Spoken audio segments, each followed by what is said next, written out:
The reason was the world's largest timepiece. This was the name of the Christmas illumination. This was the competition in 2003, that an international competition, an open one. No, it wasn't open. I think you had to apply for it, and then you were invited.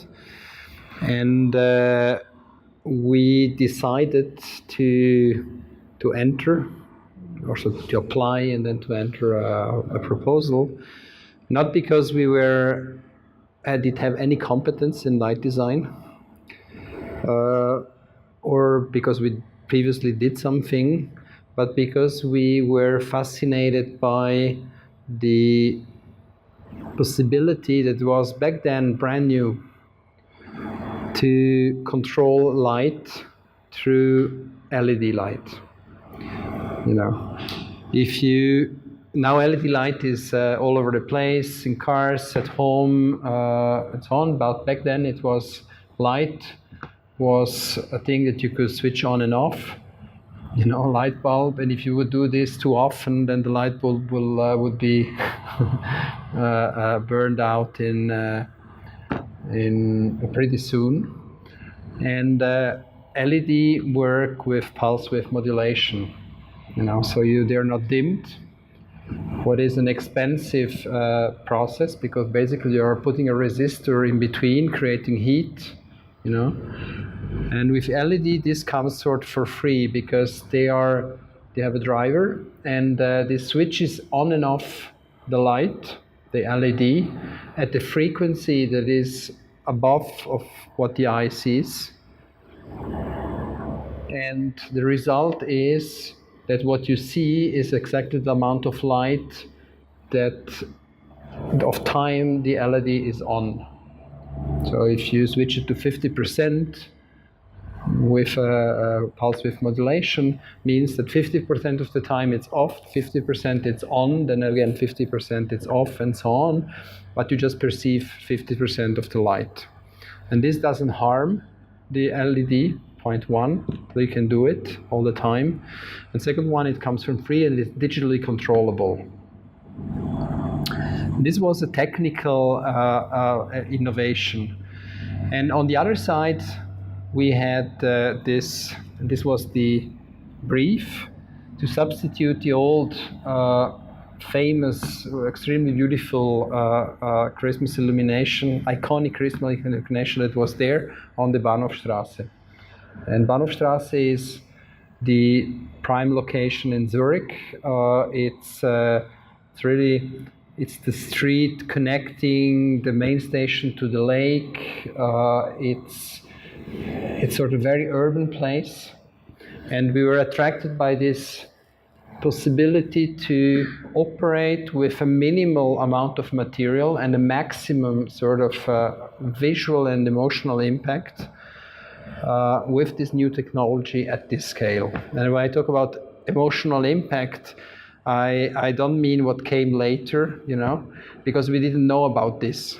You know, for us this was just design in the first place, you know. So we decided to enter a project that would. Do you remember how the previous one was? This was sort of a canopy closing like the street from side to side, from house to house, and it was very simple. It was 20,000, 12 watt, I think something like this, light bulbs on strips, probably 5 of them, really roughly attached to the cable, and then these cables these strings of light bulbs would move in the wind and from time to time rotate. And the elegance of the whole installation was that this sparkling effect this 20,000 bulbs gave was created by the bulb disappearing behind its own cable, you know. So super low tech, high effect, you know, compared with what is there now. And it was sort of creating a roof, a canopy. And we said we want to change this, we will have a line in the middle of the street that is not closing the sky, but is freeing up the facades that have their own illumination. In 71, when the old one was installed, this was the only one. So there wasn't additional stuff on the facades. And this it has started to mix, so we said we will really want to have this center space outlined, and this will allow us, you see it here, to also draw the real line of the street, because it's until then, even to us it was, if you know Bahnhofstrasse, you always have the impression it's sort of straight, almost straight, but it has these two very clear edges. It goes along. Now, because the light is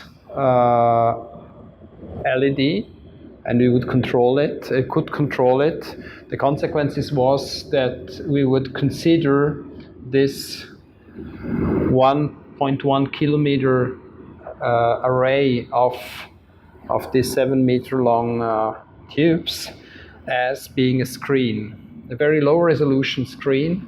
Again, like in the M table, we were also attracted by low resolution things that would be only readable, see here, in the perspective.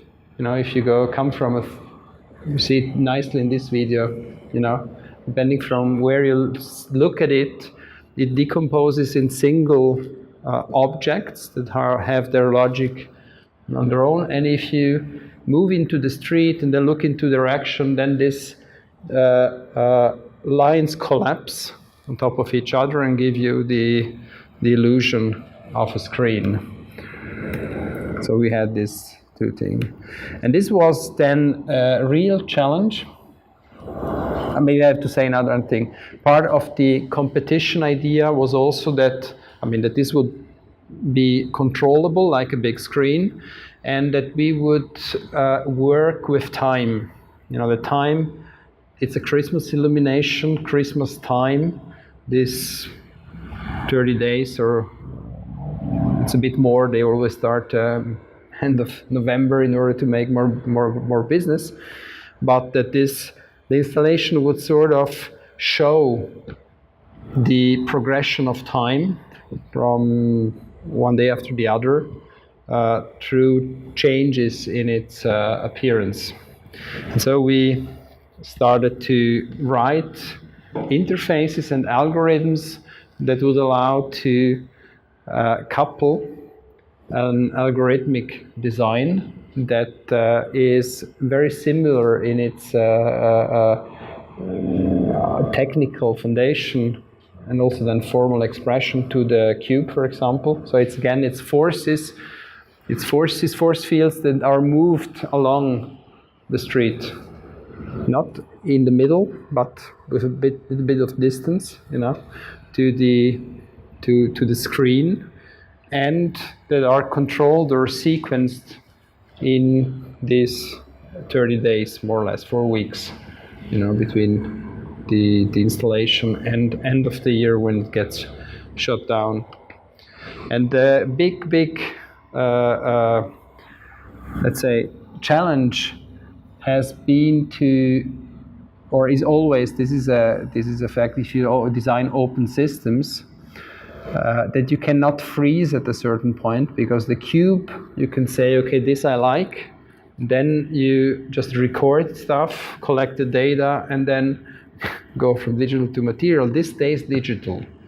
You know, it's very physical because it's there and it's readable and it's but it's in continuous evolution. You know, so you don't have one preferred state, and we absolutely didn't want to start to record stuff. You know, to create Konserve, how saying in German, in English, pre-produced stuff, you know. We wanted really to have an open system that possibly always looks interesting. And this has been an incredible challenge, because you can imagine how many things can go wrong in such a system. You know, the forces can sort of get stuck in at the wrong place, you know, and then you have parameters running out of bound and things like this. So it took us a while to get control over it. And the second thing I remember that from the design point of view was particular is the fact that this idea of time passing, you know, didn't work. As an idea, it worked very well. It was a thing you can communicate. It's a very poetic approach, but the attention span of people, you know, people don't spend a day here at Bahnhofstrasse looking at it changing. You know, they come twice or once during this Christmas time. They see it, and this is their judgment, you know. So this is in complete contradiction to the way we thought the piece, and you know.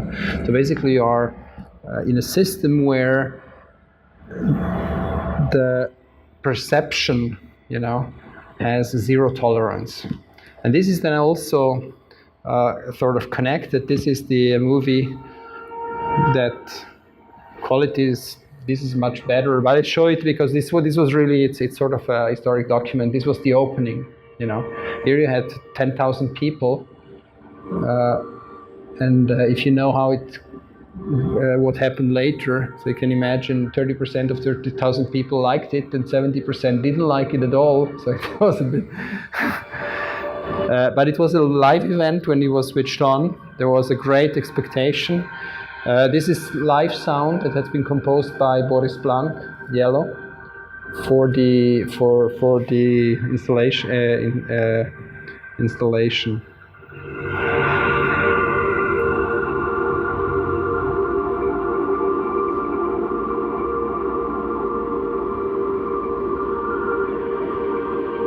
And what was I saying?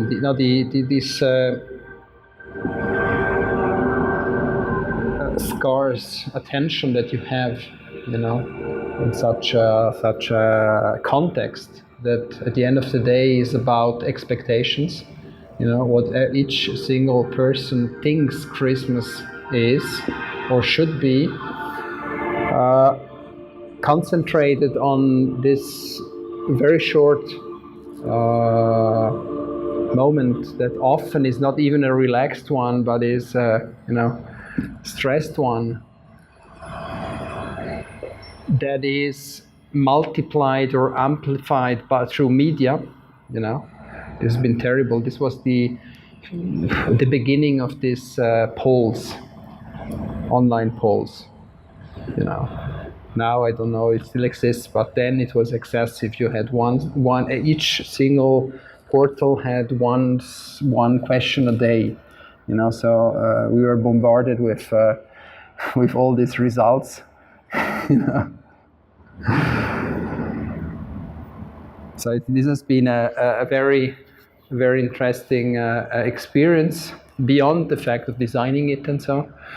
And here in the exhibition, we only refer to this with this half an hour video there. That is a very, very nice, again, document of these times. It's a live discussion, a live sequence of Talk täglich. This is a format of the local TV here, private TV. And they invited 4 people, 2 in favor and 2 against the lamination, to discuss on Paradeplatz, beginning of December 2005. And one is the former director of the Tangeli Museum, Guido Magnaguagno. He was in the jury that chose our work. Then Franz Thürler is the client that has been convinced by the jury to do this. A very cool guy. I mean, he really believed in the thing. And then you have the Teuchler. This the guy. This the owner of this chocolate, Baroque chocolate shop in Bahnhofstrasse. And Rolf Knie, who's an artist. And they fight here, and it's very amusing because it's about what Christmas is and what is art is, if art belong into the museum or into the street, and about freedom to go and have shopping without being reminded that this cold light, that is that interestingly enough, the two churches of Switzerland were very in favor of this light, and their argument was, this is honest. We would never have expected this. So at the end of the day, because the vast majority was against it, while a minority was really loving it, after 5 years, the Credit Suisse bank came and offered money to build a new one. So this was then in the end reason why it was dismissed. Now we could speculate what would have happened if they wouldn't have offered the money, because at a certain point, and this is the old one had demonstrated it. The old one had really hard times in the beginning, because if you come in 71 and hang up 20,000 bulbs, people get crazy, because in 71 a bulb is not a cool thing. It's just the light of poor people that don't have the money to buy a proper, functional light. And back then this wasn't a topic because nobody came and offered new money. And on the other hand, it's I think it's okay, because if you look at how the speed has increased, speed of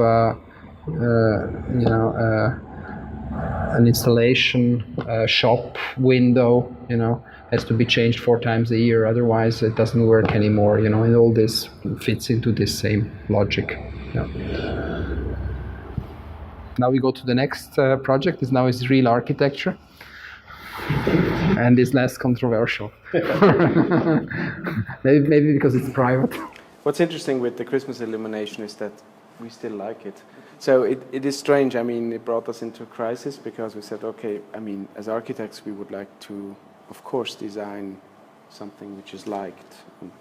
I mean, at the same time, it also liberated us in that sense, having the experience that you do something which not everyone likes, has a liberating moment of saying, well, we still like it, and 30% also liked it, so maybe we rather build or work with the 30% that like what we do, and vice versa. So that was the liberating moment, but also kind of a hard experience.